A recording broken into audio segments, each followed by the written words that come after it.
ભુવાજીને કહું છું, ભુવાજી સત્ય હોય બોલાય, તમે દીપુમાના ભુવાજી છો બરાબર, હકીકત હોય તો હગા બાપને કહેવાય। તમારી પાસે સમાધાન માટે આવ્યો તો એ ભુવાજી તમે કહેશો કે હું રેકોર્ડિંગ ચડાવી દઉં? અરે યાર, વિવાદમાં થઈ ભુવાજીની એન્ટ્રી। હવે કીર્તિ પટેલ એક પછી એક સાબિત કરી રહી છે કે ખજૂરભાઈ છે ખોટા। હવે મિત્રો આપણે એકડે એકથી વાત કરવાના છીએ, તો તમે પણ આ વિડીયો પૂરેપૂરો જોઈજો। તો મિત્રો હવે આપણે આજના વિડીયોની વાત કરીએ ને, તો હવે કીર્તિ પટેલે ગઈ રાતે લાઈવ કર્યું હતું અને એની અંદર કીર્તિ પટેલે એમ કીધું હતું કે ખજૂર તું લોકોને રૂપિયાથી ખરીદી રહ્યો છે, અને એમ પણ કીધું હતું કે જો ખજૂર સાચો હોય તો હવે એને સમાધાન કરવાની ક્યાં જરૂર છે।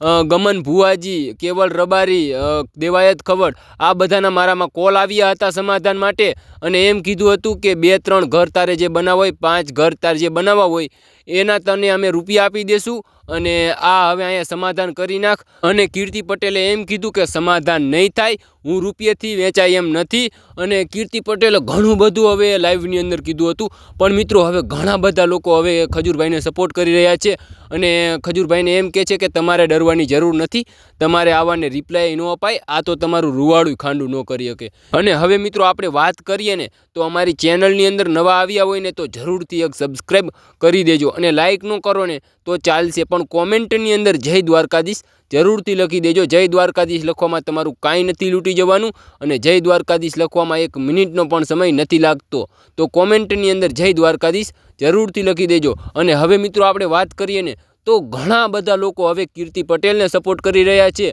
અને ઘણા બધા લોકો હવે ખજૂરભાઈને સપોર્ટ કરી રહ્યા છે, પરંતુ હવે તમે કોને સપોર્ટ કરો છો ને એ તમારે કોમેન્ટની અંદર જણાવવાનું છે। અને મિત્રો હવે આપણે વાત કરીએ ને, તો હવે આપણે આ વિડીયો અહીંયા પૂરો કરી ફરી એક નવા વિડીયો સાથે મળીશું, ત્યાં સુધી બધાને જય દ્વારકાધીશ।